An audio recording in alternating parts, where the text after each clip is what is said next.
comment tu l'as vécu? T'étais dans les gradins, toi, le match Mahut-Isner? Ben, en fait, j'ai vécu toute l'aventure. Je m'occupais de Nico, moi. Ah ouais.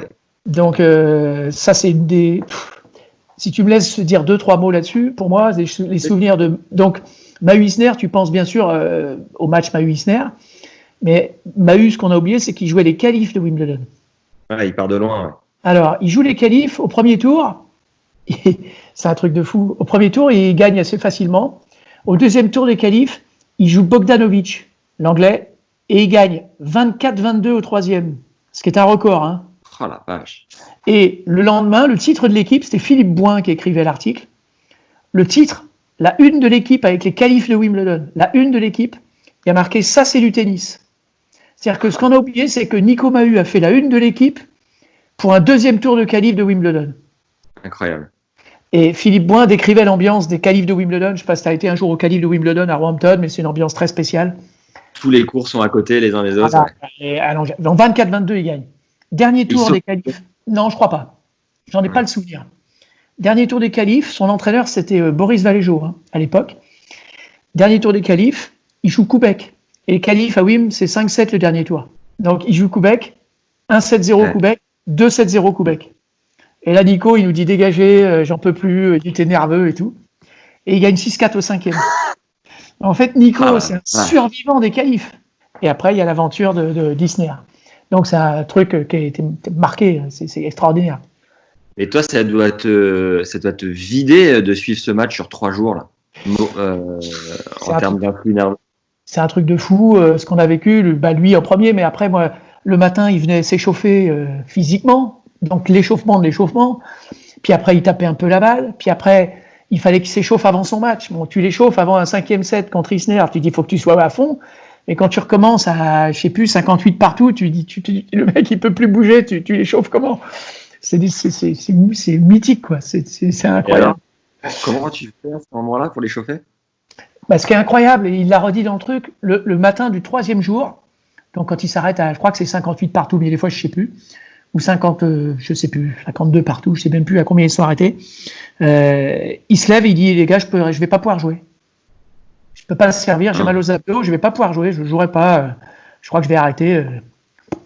Et donc il s'échauffe, il tape un peu la balle, 10 minutes, à Rangui, là, les terrains d'échauffement, on fait l'échauffement physique, il a mal partout, il me dit je suis rôti. Et quand il est rentré, après on s'est échauffé pour son match, moi je voulais juste qu'il soit capable de servir. Et il a dit sur le truc, il dit quand je suis rentré sur le terrain avec l'ambiance, l'adrénaline, j'ai servi, premier coup, j'avais plus mal du tout. mais je vais te raconter un truc. Et je ne sais pas si tu sais ça, mais c'est des trucs de fou. Il joue sur le court 18, d'accord? Ça tu sais. Ouais. Il termine son match. Donc bon, il est mort. Il arrive au vestiaire. Ce que les gens ne savent pas ou que les gens ont oublié, c'est qu'il doit jouer en double avec Arnaud Clément le soir même. Oh la vache. Entre 2 Anglais. Donc Arnaud Clément va voir le juge arbitre, il dit vous reportez le match à demain. L'arbitre il dit non, vous déclarez forfait, mais vous êtes obligé de vous présenter sur le court. Arnaud Clément il dit mais attends, il vient de jouer 11h30, vous pouvez pas demander à Nico Mahut de retourner sur le court ce soir. Le juge arbitre il dit vous faites comme vous voulez, mais vous êtes forfait.